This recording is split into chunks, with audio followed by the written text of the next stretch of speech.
નમસ્કાર દર્શક મિત્રો, ઇન્ડિયા 24 ન્યૂઝમાં આપ સર્વનું હાર્દિક સ્વાગત છે। આપ જોઈ રહ્યા છો ગુજરાતના અને દેશભરના સમાચાર।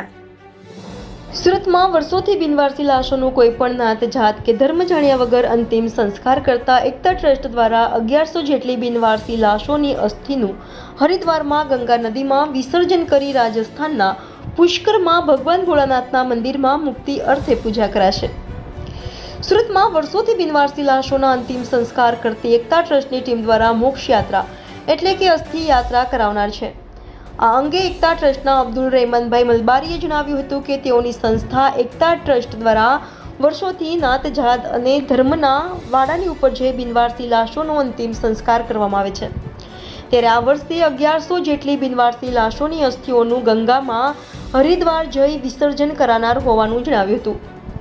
એકતા ટ્રસ્ટના અબ્દુલભાઈ મલબારીએ જણાવ્યું હતું કે એકતા ટ્રસ્ટ દ્વારા 28મી ઓગસ્ટ બુધવારના જો સુરતથી ટ્રેન મારફતે પહેલા હરિદ્વાર જવાશે, જ્યાં પવિત્ર ગંગા નદીમાં અસ્થિઓ પધરાવાશે અને ત્યારબાદ રાજસ્થાનના પુષ્કર ખાતે ભગવાન ભોળાનાથના મંદિરે જઈ બિનવારસી લાશોની મુક્તિ અર્થે પૂજા વિધિ કરાશે। તો આ અંગે વધુ માહિતી એકતા ટ્રસ્ટના અબ્દુલભાઈ મલબારીએ આપી હતી। રિપોર્ટર નૈતિક રેશમવાળા, ઇન્ડિયા 24 ન્યૂઝ, સુરત।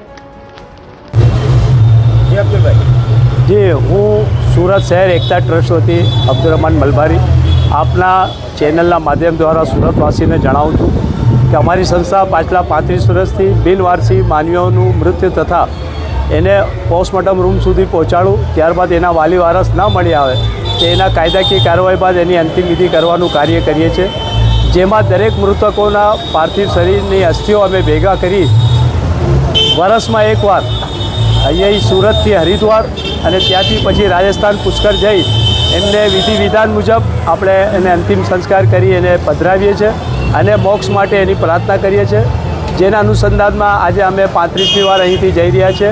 1100 જેવી અસ્થિઓને લઈને સુરતથી હરિદ્વાર અને ત્યાં અસ્થિઓનું વિસર્જન કરી ત્યારબાદ ત્યાંથી અમે લોકો પુષ્કર રાજસ્થાન જશું અને અમારા 5 જણાની ટીમ આમાં સહયોગ આપી રહી છે। શહેરના દાતાઓ અમને દર વર્ષે સહયોગ કરે છે।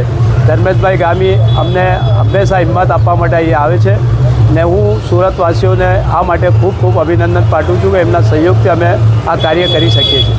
કેટલો દિવસનો પ્રવાસ છે અને ખર્ચો કેટલાનો? અમારો 5 દિવસનો પ્રવાસ છે અને 60,000ની આસપાસ એનો ખર્ચો થાય છે। આવવા જવાનો અને પૂજા અર્ચનાનો ટ્રાવેલિંગનો બધો ખર્ચો થાય છે।